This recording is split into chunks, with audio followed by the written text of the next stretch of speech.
Well, thank you very much, Tom, and thank you for the invitation. It's a great honor to be here in Muskogee. And let me also say thank you to Muskogee County, because Muskogee County, in the primary election, the plurality of the vote in this county went for me. So thank you very much. I appreciate it.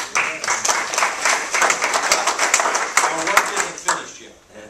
We still have another primary election to go, that being the runoff next Tuesday. And so I ask for your support again. Simply what I would like to do here this evening is talk about a life of service. And then we'll open it up to your questions. I think I've shared with many of you some of my background. I was born the fourth of 12 children. Was raised on a family farm and ranching operation in the Morris area. Been involved in agriculture my entire life. During high school, I spent time in the FFA program. Again, agriculture. It was during high school, my senior year in high school, that I made a decision to run for state FFA reporter, statewide office. Traveled the state campaigning for a position. And so that would be my first experience for running for an office. But in my speech at the state convention, I simply spoke about committing my life to serving others, because that's really what it's about. I didn't win that election, and that's fine. I went on from there and I went to Oklahoma State University and pursued a bachelor's degree, initially in agricultural engineering. That was where the program that I was recruited in. And I spent a couple of years in that particular program. While in that program, because I was interested in engineering, I became very interested in a nuclear propulsion program with the Navy. And actually spent about a year in consultation with Navy recruiters. But about a year and a half into that particular program, I really had a change of heart, because I felt like I was really moving away from my beginning, and that was agriculture. And I wanted to get back into that, and that's what I wanted to be about. And so I changed, and I went into plant soil sciences, and that's what I got my bachelor's degree in. Plant soil sciences are for the elder generation here. You would know it as agronomy. It was during that time also, during my junior, senior years in the transition phase between those two, that I had the opportunity to serve as an agricultural legislative intern at the state capitol. It's an internship that's only one of a kind.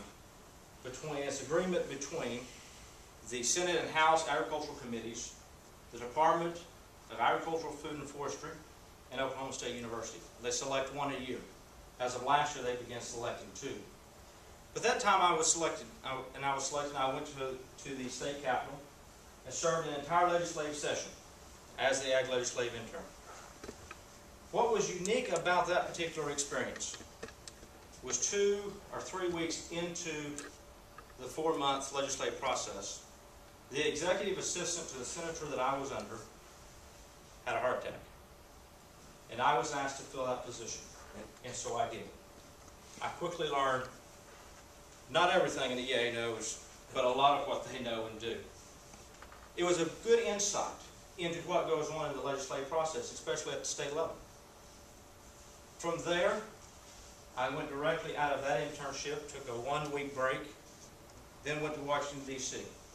to serve as an agricultural policy intern under Congressman Frank Lucas as the Frank D. Lucas Scholar from Oklahoma State University. Again, had a considerable insight into the day-to-day operations of a U.S. Congressional office.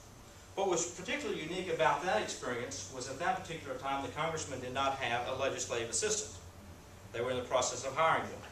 I, along with 3 other interns, fulfilled that role. But I think one of the most interesting things, or one of the parts about that particular internship I really enjoyed, was not only dealing with the constituents on a day-to-day basis, but it was those constituents that come from Oklahoma to visit his office, and that we would take them on tours of the Capitol. A lot of history, a lot of things there to learn about the traditions and the founding of this great country. I came back from that and I finished my bachelor's degree. I went on to pursue a master's degree in plant soil sciences. And again, this is all about a life of service. And from there, during my master's program, I was able to take that passion for serving others, of trying to better others' lives, not just to around Oklahoma and the U.S., but around the world. It was through my master's program that I had the opportunity to go to Zimbabwe. Now, if you know anything about Zimbabwe, it's the poorest country in the world. It has the highest inflation rate of more than 100,000%. Money there.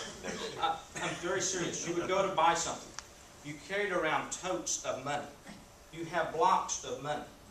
We're talking about bills that were $10,000 bills, and you carried blocks of them to buy anything. Now, I and the other person that I was traveling with arrived there with no luggage.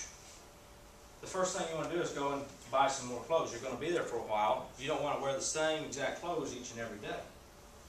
They took us to a store to buy something. We walked into the store. It's a little bit larger than the size of this room. There was nothing to buy. Nothing. That's the type of government you get when you have dictators. When you have people who don't believe in personal freedoms and liberties. You had a dictator who believed that everything had to be run a certain way, his way. And you see where it's gotten them. Here recently, that particular country decided to lop off 6 zeros on their money and start over. And that was just a few months ago. And they're already got the 6 zeros back. It's ridiculous. But we went there not because of the government situation. But I went there to try to train farmers out in the bush country, in the highlands of Harare and Bindura, up in the mountain regions of Zimbabwe, and how to better grow their corn, their wheat, their crops, to help better feed themselves. But it didn't just stop at Zimbabwe. I went to other places. Been to Mexico in the Yaqui Valley, which is down Ciudad Obregón. Went to Uzbekistan, another country, a former part of the Soviet Union. I was there and was invited to actually conduct the entire workshop on precision nutrient management. And that was what our entire week's workshop was about. I was there representing the United States, although it was particularly Oklahoma State University, in trying to teach them better ways in able to feed themselves. What was interesting about that particular experience was this. As many of those were members of the former Soviet Union, you would ask them a question to try to get their answer. You'd want them to give you a response to something, and they wouldn't do it. They always wanted you to tell them how to do everything. And that's what you get when you have a communist-style regime. Went from there, I also went to Samara, Russia, and again you run into the same thing. But what you've got to do is empower people. It's all about giving them the liberty, giving them the knowledge, in order to make their own decisions and run their own lives. That's what it's all about. It's about, in this country, what we were founded on. Personal freedom. A limited, restricted federal government.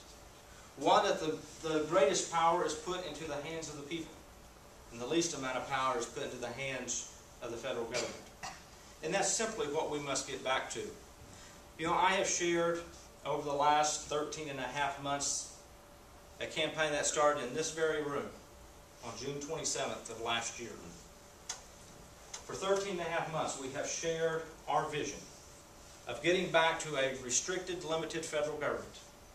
A federal government that recognizes the sanctity of all human life, that adheres to and brings greater respect to our Constitution, and that we collectively as a people require a greater moral and personal responsibility out of not only our government and our government officials, but out of each and every one. We have one of the greatest opportunities that we've had in a long time to reclaim this seat with a true conservative voice. We can do it in this election cycle, but we simply must get past next Tuesday. From Tuesday,